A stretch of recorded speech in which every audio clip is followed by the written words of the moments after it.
전쟁 중에 어떤 병사가 적군인지 아군인지 구별을 못하면 폭탄을 끌어안고 싸우는 것과 같습니다. 그런 경우 전쟁에서 그 병사를 제외시켜야 하는 것이죠. 이와 같이 인생을 살아가면서 분별력은 굉장히 중요한 것입니다. 예를 들면 색을 구분하는 것은 별것 아닌 것 같지만 그것을 제대로 하지 못하게 되면 살아가는 데에 많은 제약을 받을 수가 있습니다. 보통 생맹과 색약이 있는데 생맹은 망막에 우리 눈에 있는 망막에 문제가 생겨서 정상적인 색을 느끼지 못하는 경우를 말합니다. 이것은 하나의 장애로 분류되어서 의사나 디자이너 또는 화가 같은 색을 반드시 구별해낼 줄 알아야 하는 그런 직업을 절대로 가질 수가 없습니다. 반면 색약은 생맥만큼 심하진 않지만 유사한 색을 구분하는 능력이 약간 떨어지는 부족한 경우를 말합니다. 일상생활에는 큰 영향이 없기 때문에 정상인과 크게 다를 것이 없죠. 가끔씩 불편함이 조금 있긴 하겠지만 어떠한 직업과 일이건 문제될 것은 없는 것입니다. 이렇게 색을 구분하지 못하도 여러 불편함과 어려움이 발생하는데 하물며 영적인 분별력이 없다면 어떻게 되겠습니까? 사망의 길로 가는 줄도 모르고 열심히 하다가 결국엔 자멸하게 되는 것이죠. 바라기는 정확한 영적 분별력으로 또 하나님께서 기뻐하시고 그 마음에 합한 길로만 가시는 저와 여러분이 되시기를 주님의 이름으로 축원합니다. 오늘 본문은 약간 이해할 수 없는 상황으로 시작합니다. 악인은 의롭다 하고 의인은 악하다라고 하는 사람이 있다라는 것이죠. 실제로 이와 같은 사람이 존재하겠습니까? 어떻게 보면 비상식적인 상황, 그런 사람인데 안타깝지만 우리의 본성이 죄악으로 가득하게 된 이래로 비상식이 상식이 되는 그런 세상이 되었습니다. 힘세고 악하고 무자비한 사람들이 득세하는 그런 세상이 되면서 천지를 창조하시고 다스리는 하나님의 통치 원리가 아닌 사람들이 각기 자신의 생각에 옳고 또 보기에 좋은 대로 작동하게 된 것이죠. 더욱이 돈이든 어떤 물질이든 원하는 모든 것을 가질 수 있다라고 이야기합니다. 물론 단순히 눈에 보여지는 어떤 물건들에 국한된 것이라고 한다면 그것은 충분히 동의할 수 있는 의견입니다. 하지만 눈으로 볼 수 없는 사랑, 정의, 공정, 신뢰 등과 같은 가치에 대해서도 그렇게 생각하고 있다는 것이 문제인 것입니다. 인간이 물질에 약한 것은 분명한 사실이기는 하지만 그렇다고 해서 돈으로 좋은 사람을 얻지는 못합니다. 사랑하는 사람이나 믿을 수 있는 친구를 사귀는 것은 재물과는 별개라는 것이죠. 세 명의 친구라는 이야기를 들어보신 적이 있으실 것입니다. 한 사람이 어느 날 갑자기 왕의 부름을 받아서 궁궐에 가야만 하는 그런 상황이 발생했습니다. 혼자 가기 두려운 마음에 평소 가깝게 지냈던 절친이라고 생각했던 그 친구에게 함께 가자라고 부탁했습니다. 흔쾌히 수락할 줄 알았지만 야, 뭘 잘못했길래 궁궐에서 부르는 것이냐, 난 지금 무척 바쁘다라는 핑계로 그 제안을 거절했습니다.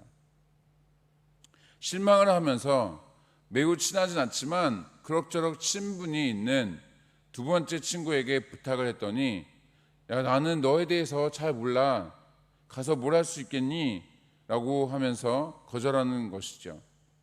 아무 기대함 없이 거의 교류하지 않던 소위 말해 말로만 친구라고 할 수 있는 그런 세 번째 사람에게 부탁하였습니다. 그랬더니 자신의 예상과는 다르게 너는 평상시에 선한 일을 많이 했으니 분명히 너를 칭찬하고 너에게 상을 주기 위해 부르신 것이다. 내가 함께 가서 보증을 하겠다라는 말을 했고 이 사건으로 진정한 친구를 찾았다는 그런 이야기가 있는 것이죠.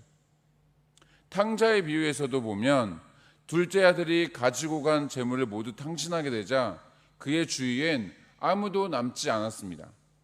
이처럼 우리는 자신의 판단과 생각을 믿으며 살아가는데 분명한 것은 그 믿음이, 그 신뢰가 진짜인지 허황된 것인지, 그래서 자신이 지혜로운 사람인지 미련한 사람인지 그것이 명명백백하게 밝혀질 날이 오게 될 것이라는 것입니다.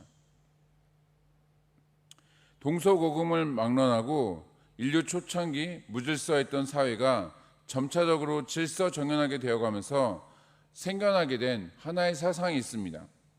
흔히들 착한 일을 권장하고 악한 짓을 징계한다라는 뜻을 가진 권선징악입니다. 표현하는 말만 다를 뿐이지 나쁜 행동을 하면 언젠가는 반드시 심판을 받게 된다라는 개념은 남녀노소 세계 공통된 그런 가치관입니다. 그럼에도 불구하고 악한 행동을 일삼는 그런 사람들이 이 세상에는 넘쳐나고 있습니다. 살인, 강도, 사기, 성폭력, 그 밖에 온갖 비리와 불법들이 세계 곳곳에 영역과 분야를 가리지 않고 만연해 있는 것이죠. 그런데 그러한 일을 자행하는 사람들이 무식하거나 학력이 낮거나 지적 수준이 떨어져서 그런 나쁜 짓을 하는 것이 아닙니다.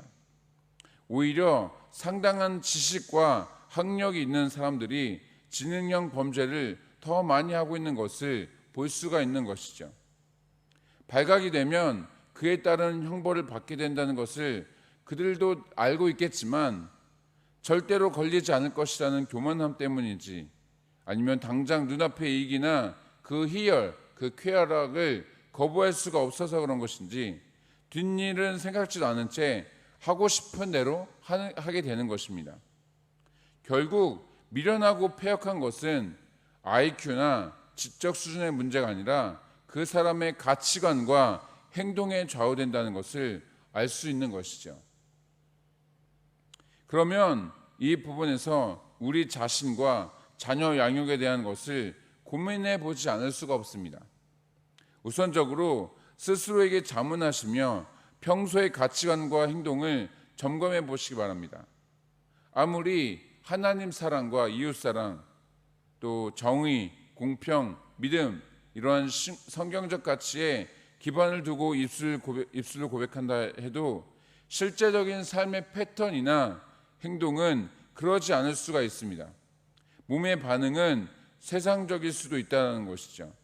말과 행동이 일치하지 않을 수 있다는 것입니다. 자녀 양육에 대한 것도 마찬가지입니다.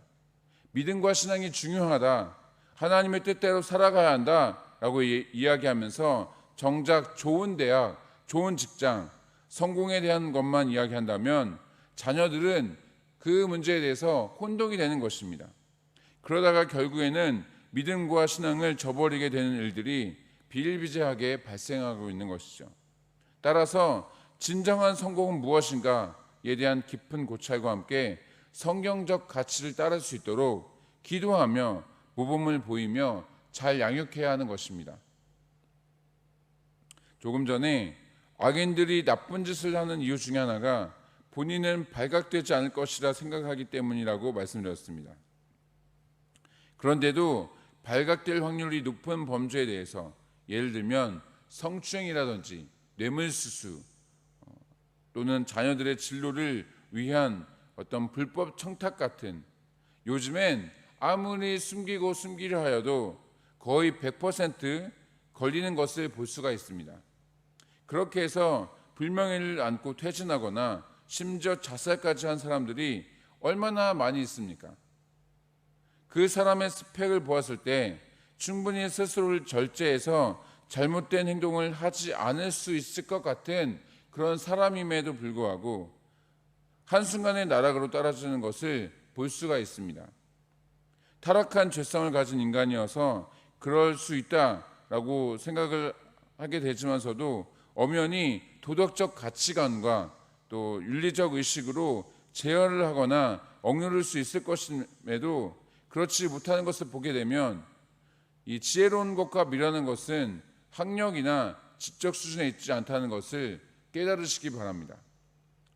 한국 사회에서도 이러한 부분을 깨닫고 전공 분야에 관계없이 인문학을 공부해야 한다라는 목소리가 계속해서 나오고 있는 것이죠. 이와는 별개로 우리 그리스도인들은 자신이나 자녀들의 스펙을 높이려고 하기보다는 어떻게 하면 지혜로울 수 있을까? 어떻게 해야 하나님의 영광을 드러내고 그분의 마음에 합한 그런 인생이 될 수 있을까? 이 문제에 대해서 더욱 고민하며 살아가야 할 것입니다. 말씀을 마치겠습니다. 악인들이 스스로 악인임을 자처하지 않습니다. 사탄이 광명한 천사로 다가오듯 악인들 역시 자신을 잘 포장해서 선한 사람인 것처럼 행세합니다.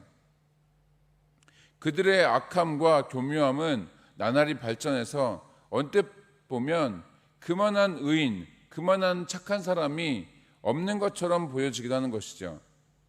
하지만 상한 음식을 먹으면 반드시 탈이 나고 안이 띈 굴뚝에 연기가 나지 않는 것처럼 그 사람이 어떠한 사람인지는 언젠가는 밝히 드러날 때가 있습니다. 무슨 얘기인가? 현재의 모습만으로 누군가를 판단하지 말라라는 것입니다. 우리에게 악인과 의인을 구분할 수 있는 대단한 능력이 있는 것 같지만 그것은 오직 사람의 마음을 감찰하실 수 있는 하나님께만 있으십니다. 따라서 우리가 해야 할 일은 말씀의 거울 앞에 자신을 비추어 보면서 말과 행실을 점검해 보고 행여 의로움과 선함과 지혜로움에서 벗어나고 있지는 않은지, 구원과 생명의 길로 바르게 가고 있는지 돌아보아야 하는 것이죠. 바라기는 오늘 하루도 코람되어 하나님 앞에서 완전히 행하시게 힘쓰시는 저와 여러분이 되시기를 주님의 이름으로 축복합니다.